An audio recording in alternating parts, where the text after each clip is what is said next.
আসসালামু আলাইকুম। আমি সুমন হালাদার। আজকে কিছু কথা বলবো আমাদের স্বাস্থ্য নিয়ে। আমি নিজে প্রমাণিত। আমি এর আগে ডায়েট করেছি। আমি জানি যে কিভাবে স্বাস্থ্য কমাইতে হয়। আমি ১১০ থেকে আমি প্রায় ৯০ কেজি নিয়ে গিয়েছিলাম। সবসময় এটা সম্ভব হয় না। তো আজকে থেকে আবার চেষ্টা করব সেই ৩ মাসে নিয়ে যাওয়ার জন্য। কিন্তু মাঝখানে একটা সমস্যা হয়ে গেছিল। আমার হঠাৎ করে ডায়াবেটিস বেড়ে গেছিল। ডায়াবেটিস ১৯। আমি জানতামও না যে আমার ডায়াবেটিস আছে, কিন্তু আমি মেপে দেখি খুব খারাপ লাগতেছিল।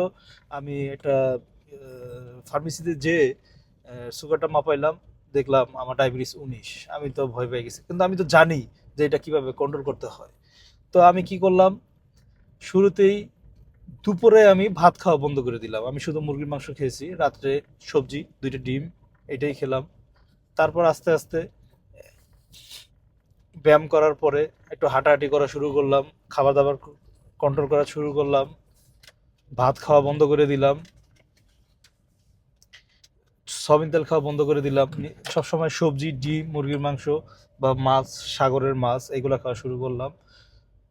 এভাবেই আমার আস্তে আস্তে ডায়াবেটিস কন্ট্রোল হলো।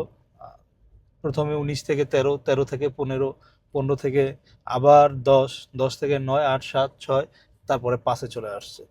খুব ভালো লাগলো যে আমি কিছু করতে পারছি। তো এইটাই আমি শেয়ার করব যে কিভাবে ডায়াবেটিস নিয়ন্ত্রণ রাখতে হয় বিনা ওষুধে, বিনা ইনসুলিনে। এইটাই আমরা চেষ্টা করব মানুষকে দেখানোর যে সব কিছুই সম্ভব, নিজের কাছেই সব কিছু। ঠিক আছে? আমি প্রতিটা ভিডিও দিব কি খাচ্ছি, কিভাবে রেসিপি তৈরি করছি, কিভাবে চলাফেরা করতে হবে মানুষের দৈনন্দিন জীবনের, সব কিছুই আমি তুলে ধরবো।